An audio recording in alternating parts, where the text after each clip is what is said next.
Fala aí galera, tudo bem? Bem-vindos a mais um vídeo aqui do canal Papo Binário.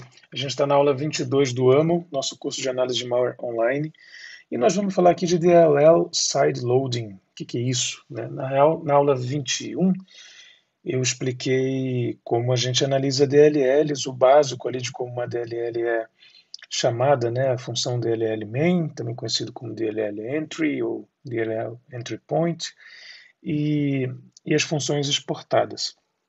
Aí agora eu vou falar mais um pouquinho sobre isso e mostrar já um caso do que a gente chama de sideloading, que é uma das técnicas utilizadas por malware. Então vamos lá, eu vou abrir aqui no X32DBG o próprio X32DBG. O que vocês acham? Se eu simplesmente abrir, por padrão, aqui nas preferências, essas opções vêm desmarcadas, DLL Entry e DLL Load. Então, se eu dar um save aqui, vou rodar o padrão, eu já estou parado aqui, direto no Entry Point. Nesse momento, se a gente olhar em Symbols aqui, que é a mesma telinha de Modules, que tem, lembrando, View Modules, aqui, está no mesmo lugar. Essas DLLs aqui já foram todas carregadas e você viu a aula anterior, já sabe que a DLL main delas já foram chamadas. Então, se houvesse alguma coisa maliciosa aqui na main dessas DLLs, na DLL entry, já tinha sido executado. Então, tem um risco aí. Aqui, tem várias DLLs, mas durante o andar da execução desse programa, pode ser que ele ainda carregue mais. Nesse caso aqui, se a gente colocar aqui um DLL load, um breakpoint no load DLL aqui e também, por exemplo, no system DLL, que vai fazer isso para as DLLs de sistema, e salvar, e a gente seguiu, dei um play aqui, você vê que ainda teve mais DLL carregada, uma aqui que não é de sistema, mesmo depois de já ter parado no entry point do programa, porque ele carrega depois, não tem problema, ele pode usar load library, ele pode carregar depois. Se eu der um play aqui, tem mais uma interface gráfica aqui, x32gui.dll, então tem várias DLLs, agora carregou a shell 32.dll, por isso só parou aqui porque eu coloquei entry point, pedi para parar no evento de carregamento de DLL de sistema também, não só DLLs não de sistema, que seria desse lado esquerdo, e as de sistema nesse lado direito. E assim vai, então tem várias DLLs sendo carregadas aqui. Aí, o que acontece? Se eu pegar, supondo que eu venha aqui no meu X32DBG, vou olhar aqui esse arquivinho dele aqui, a gente olha, pode ser com PStudio, Detect Easy, não importa, os imports desse aqui, e a gente vê quais DLLs ele importa, inicialmente, só para subir o programa, precisa dessas 5 aqui. X32 Bridge, MS VCP 120 e MS VCR 120, fora Kernel 32 e User 32, que são do sistema, sempre vão estar. Precisamos dessas aqui para o programa subir. O que acontece? Se eu colocar uma DLL com esse nome no diretório do programa, ele vai, que é exatamente como está aqui, a X32 Bridge está aqui, aquelas MSVC também estão aqui, ele simplesmente carrega. Porque existe isso aqui, o Search Order, tá vendo? Search Order for Desktop Applications. Em que ordem o sistema vai buscar uma DLL? Por padrão, aqui tem um índicezinho, inclusive para arquivos UWP, executáveis, o WP, que são tipo o novo lá do Windows, antigo da interface Metro e tal. A calculadora do Windows, por exemplo, é um exemplo de processo assim, mas o que não é o padrão, o DLL, o executável mais comum, tem essa ordem aqui. Se tiver essa opção habilitada no sistema ou desabilitada, muda um pouco, mas basicamente a primeira o diretório de onde o programa está sendo carregado. Depois o System Directory, o diretório de sistema. Depois o 16-bit System Directory, e que assim vai. Então tem aqui várias opções, né, de como o Windows busca a DLL que o programa depende. Primeiramente, ele vai no diretório de onde o programa está sendo carregado. Isso significa que se eu colocar uma user32.dll, por exemplo, no diretório desse programa, ela vai ser carregada no mesmo diretório que o executável está, ela vai ser carregada ao invés de ser o Windows System 32 e user32.dll, né, porque esse diretório de sistema vem depois, aqui está na opção número 2, certo? Então, se aproveitando disso, né, deixa eu só mostrar isso funcionando aqui, ó. Tem aqui o x32dbg, eu vou colocar aqui um breakpoint só nas DLLs, aqui, ó, só nas não de sistema, e vou reiniciar. Ó, o primeiro que ele está carregando é essa x32 bridge, de cara, né?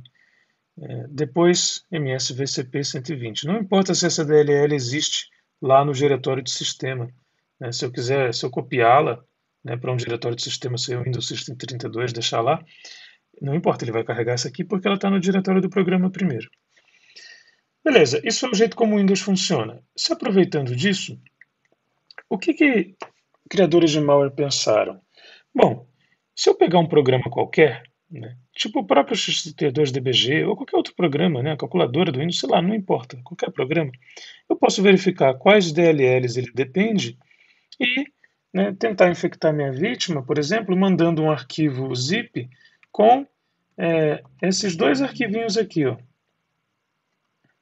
Mando um arquivo zip com esses dois arquivos aqui, por exemplo. Sendo que esse aqui é um binário original, legítimo, que não tem nenhum problema, não tem vírus, mas a minha DLL é maliciosa, foi o que fiz. E aí, quando o usuário clicar nesse carinha aqui, ele vai carregar essa DLL pelo nome, né, e o nome está no mesmo diretório que ele, e a DLL maliciosa vai ser executada. Esse é meu malware em DLL. Então, pode ser que o antivírus ou o administrador, né, o pessoal da segurança e tal lá, não entenda e veja assim, mas esse arquivo aqui é legítimo, né, se eu buscar ele no, sei lá, no VirusTotal, em coisas assim do tipo, né, olhar ele com o PStudio, analisar, né, até um analista de malware menos experiente vai ficar achando que está, né, sei lá, está buscando coisa maliciosa aqui e não encontra. Né? Você fala assim, no VirusTotal aqui deu 0 de 71, não tem nada malicioso nesse arquivo, como assim? Isso faz parte de um malware. De fato, né, ele faz parte do ecossistema para o malware ser executado, mas não tem nada malicioso aqui. Parecido com o que a gente viu no caso do STJ, né, que tinha um Notepad++ alterado. Né? Vou deixar o link aí na descrição. Nesse caso aqui, o x32dbg nem seria alterado, bastaria que essa DLL fosse maliciosa para que ele carregue ela, né, execute a DLL main e possivelmente execute também alguma função dentro dela. Então, o que a galera que faz malware faz? Né? Analisa e se prepara. De que jeito? Analisa que DLLs, alguns binários, né, presentes na máquina do usuário ou que ele manda via com arquivo zip, alguma coisa assim. Quais DLL ele depende? Quais funções dessa DLL ele chama? Né? E é isso eu posso fazer assim também. Ó. Venho aqui no x32dbg e vou abrir o próprio x32dbg de novo. Aí é o seguinte, vou deixar o DLL load, vamos supor que eu queira fazer esse tipo de malware, né? Como é que o negócio é feito? Vou vir aqui estou no entry point, as DLLs já estão carregadas, isso significa que eu já poderia utilizar as DLLs que ele já carregou, qualquer uma delas, né? Se eu vir aqui em símbolos, como de forma maliciosa, bastaria criar uma DLL com o mesmo nome, né, e colocar no DLL main. Ou eu posso vir aqui também, né, e colocar breakpoints nas DLLs, aqui, nas funções aqui, que eles chamam. Vou colocar nessas primeiras aqui só, por exemplo. E quero ver qual é a primeira função dessa DLL que ele chama. Então eu sigo aqui, né, carregou mais uma, dbg help. Eu vou tirar o breakpoint aqui só para poder ver, né, qual é a primeira que ele chama. Ó, chamou a bridge init. Né? Se eu seguir aqui, beleza. Aí depois está seguindo para outras coisas. Então essa bridge init foi chamada. Também é uma opção. Né? O criador do malware criar uma função na DLL chamada bridge init, exportá-la a DLL maliciosa dele, e mandar junto com um binário legítimo do x32.dbg. Aí, depois que ele carrega, se não quiser colocar o código na DLL main, vir colocar o código nessa função aqui, porque ele vai chamar. Então ele sabe que o comportamento do programa é assim e ele abusa disso. Né? Bom, e isso acontece? Sim, isso acontece. Aqui eu tenho um exemplo de um malware que faz exatamente isso. Né? E eu vou analisá-lo aqui para a gente. Vamos lá. Agora eu vou carregar, só que é o seguinte, antes de carregar, como eu já sei que isso aqui é malware, que é uma configuração de arquivo suspeito, eu vou colocar aqui o meu breakpoint no DLL load, pelo menos as DLLs não de sistema. E vou colocar também no entry, que eu quero ver vai parar no DLL main delas também. Ok? Então eu carreguei ali, agora sim eu posso já configurei o X64DBG assim. Inclusive esse malware aqui, ele tem várias versões, né? Esse aqui explorou de fato o X32DBG por coincidência, o debugger que a gente está usando e o exemplo que eu dei. Aqui ele já tem outro aplicativo Safeguard da Adobe, né, que ele explora uma DLL carregada por ele. Aqui outros do Windows, enfim. Todos esses arquivos aqui são do malware, mas cada um para um tipo de ataque. Né? Esses três aqui são autossuficientes. Mas eu vou analisar esse X32DBG aqui, vou carregar no X32DBG. Bom, primeira coisa, ele já carregou a DLL X32Bridge.dll. Beleza. Só vou confirmar aqui se ele está com... Beleza, está com as opções DLL Entry, quero parar lá e quero parar em DLL Load também. E é aquela, né? Desktop 4B. Vou dar um play aqui. Carregou mais uma, MSVCP 120.dll. Mais uma. Beleza, parou na DLL main da Bridge. Aqui. Agora, eu vou até pedir uma ajudinha ao AIDA também, porque esse aqui, teoricamente, você pode ver que essa aqui tem 71K. A original, que vem com X32DBG, 55. Então aquela outra lá está um pouco maior. Beleza, vamos dar uma olhada nela aqui com o AIDA.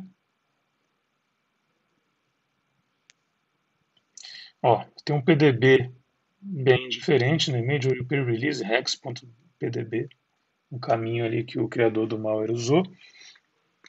E beleza, já estamos na DLL main, né? Aqui já tem a comparação do reason, lembra disso, né? Da aula passada. A gente sabe que isso é o DLL Process Attach, podemos já renomear aqui no AIDA. E aqui na DLL main em si, né, em princípio não parece ter nada, tem uma call aqui que precisaria ser analisada, mas vamos olhar também os exports dela, né? Que exports ela tem?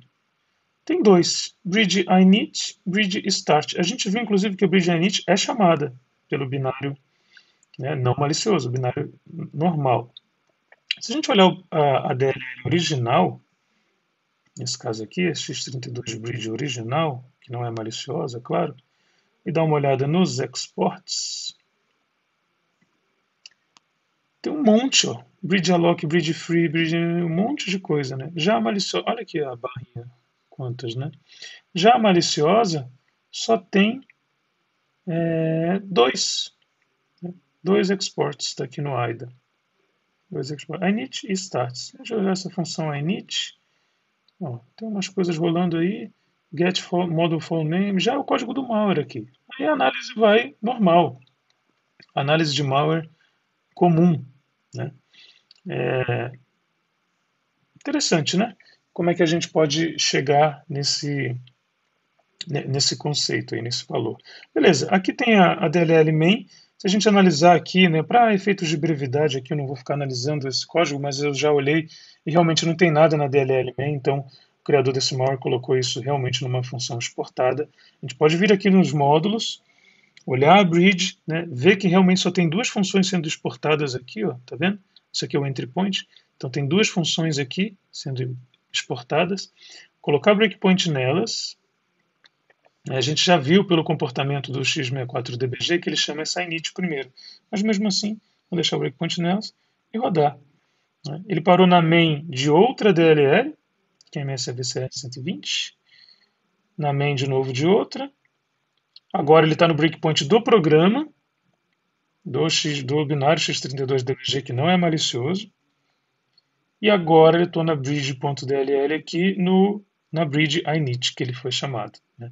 Agora sim, eu estou debugando aqui o código do malware, que se aproveitou dessa técnica, né, que chamada de DLL side loading, certo?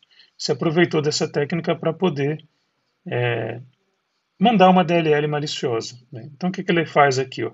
Load library, get proc address, vai pegar o endereço aqui da função getModel_filename. Beleza, está buscando. Aqui vai chamar a função getModel_filename. Aí a análise de malware comum, né? Normal, de novo. Caiu no padrão, né? Como a gente faz qualquer análise. Ó, tá movendo um monte de coisa para stack aqui, possivelmente algum tipo de ofuscação, encode, criptografia, enfim. Não importa. E aqui agora está chamando a função lstrcat, que a gente sabe que vai concatenar. Né? Beleza, passou aqui, tal. Outra chamada para função de concatenação aqui. Está criando alguma string para fazer alguma coisa. Né? E passou aqui um caminho, ó, tem um caminho aqui sendo passado para esse ponto .dat, certo?